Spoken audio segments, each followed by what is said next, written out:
Imagine people losing their lives because of clothes. It's hard to believe, but records show that 3,000 women died because of a certain type of dress. Even men faced the same fate. Let's explore this into deep. Horror history. During the Victorian era, tight corsets became incredibly popular among women. They believed that the tighter the corset, the more fashionable and feminine they appeared. Sadly, this fashion trend led to severe and sometimes permanent damage to their bodies. In a tragic case, a woman with a waist as small as 13 inches passed away, and it was discovered that her liver had been pierced by her ribs due to the tight lacing. Another woman suffered puncture wounds in her heart from her corset, while another had her liver flattened by the pressure of the corset. Even a stage actor, Joseph Henella, who impersonated females, collapsed during a performance and later died due to the strain of tight lacing. These tight corsets caused a multitude of health issues for women, including headaches, difficulty breathing, poor blood circulation, and fainting spells. The desire to conform to societal beauty standards resulted in significant suffering and harm for many women during this time. During the 19th century, crinolines, also known as hoop skirts, were a popular fashion trend. These skirts were typically constructed using a mix of horsehair and steel.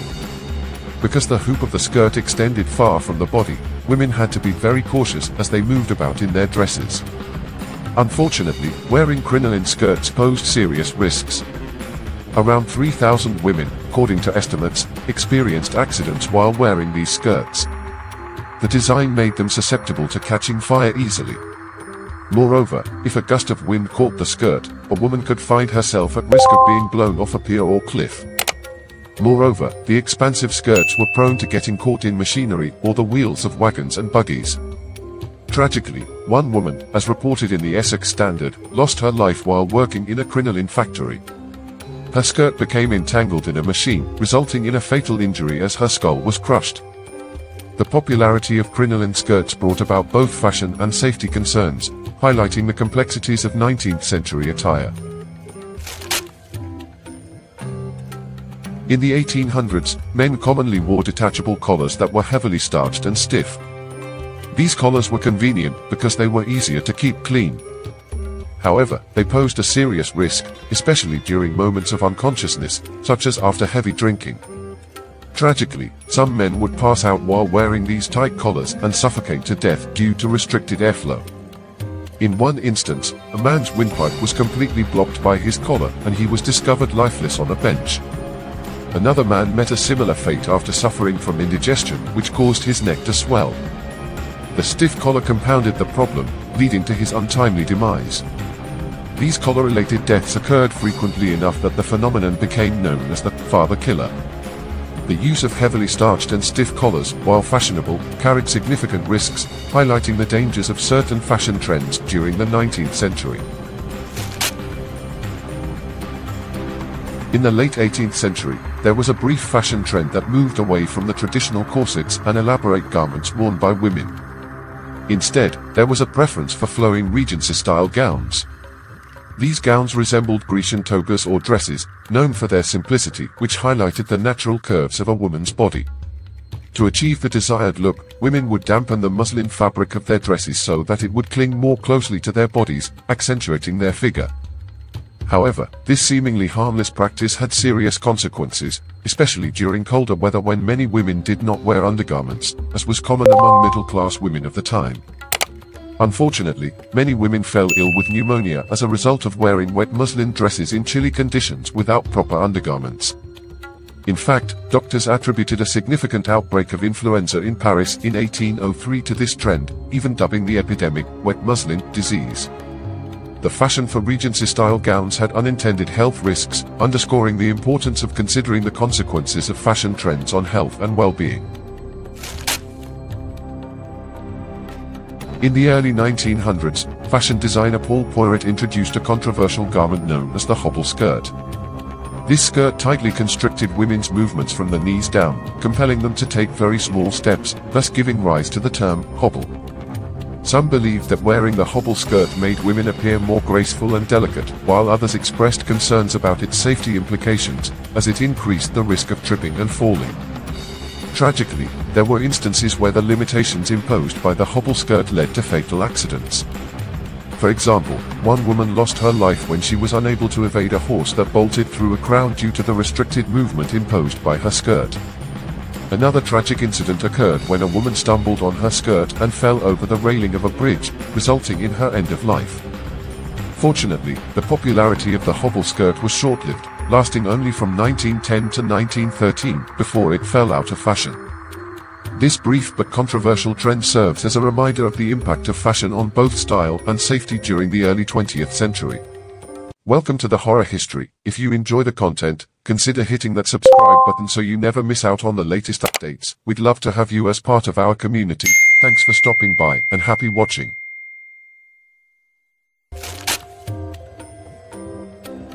In a tragic incident reminiscent of hoarding complications, a distressing event unfolded in Alicante, Spain, in 2009.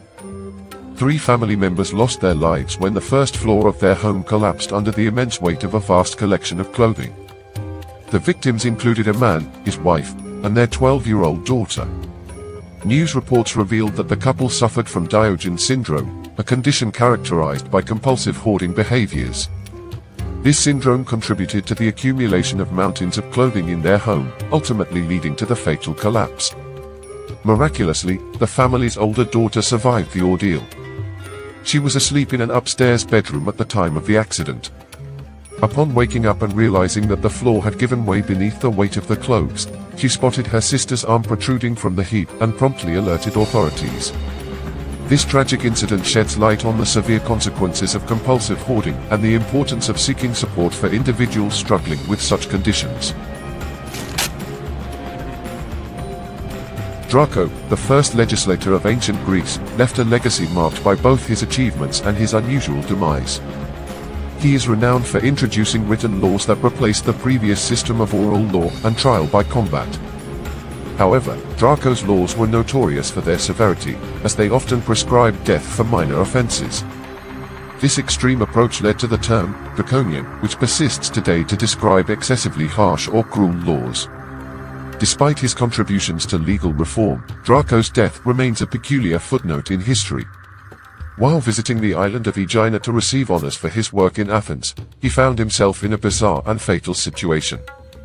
As a customary gesture of gratitude, the crowd showered him with hats, cloaks, and shirts during the theater ceremony. However, the sheer volume of clothing thrown upon him proved fatal, as Draco was suffocated by the weight of the garments. This unusual demise underscores the complexity of Draco's legacy, as he is remembered not only for his legal innovations but also for the peculiar circumstances surrounding his untimely finality. Maria Pantzapolous, seeking to participate in the popular "trash the dress" trend, had a tragic experience while attempting to capture fun photos. This internet-driven trend involves brides purposely damaging their expensive wedding dresses for creative and fashionable photo shoots. Typically, this involves activities like swimming or wading in water to achieve visually striking images. In August 2012, at Rawdon Falls in Quebec, Pantzapolous aimed to create her own memorable photos by wading into the water. Unfortunately, she was unaware of the unexpectedly strong current at the falls. While swimming in her dress, the multiple layers quickly absorbed water, making the dress extremely heavy. Overwhelmed by its weight, Pantzapolous found herself caught in the forceful current. Despite efforts by her photographer to rescue her, the water's pull became too powerful, endangering both of them. Eventually, Pantzapolous ceased struggling against the current, and her body was discovered downstream 2 hours later. This tragic incident serves as a cautionary tale about the importance of understanding natural conditions and potential risks when participating in popular trends, even for seemingly harmless activities like trash the dress photo shoots. On a cold morning in February 2009, 81-year-old Evelyn Rogoff had a craving for green tea. Little did she know that a tragic accident awaited her. As she reached across the stove, her chenille bathrobe brushed against the electric burner and ignited. Due to the highly flammable nature of her garment, Evelyn quickly became engulfed in flames. Her husband, Murray, rushed to her aid, but his clothes also caught fire in the attempt to extinguish the flames. Upon returning home, their daughter found both of her parents on fire and acted swiftly to douse the flames with water before rushing them to the hospital. Evelyn spent 6 weeks at the University of California San Diego Burn Center before succumbing to her injuries. She suffered third-degree burns covering 30% of her body. Tragically, Murray later passed away from a heart attack. Subsequently, the manufacturer of the deadly garment, Blair Corporation, issued a recall. Their bathrobes were linked to 9 deaths nationwide, prompting awareness about the dangers of flammable clothing materials and the importance of product safety regulations.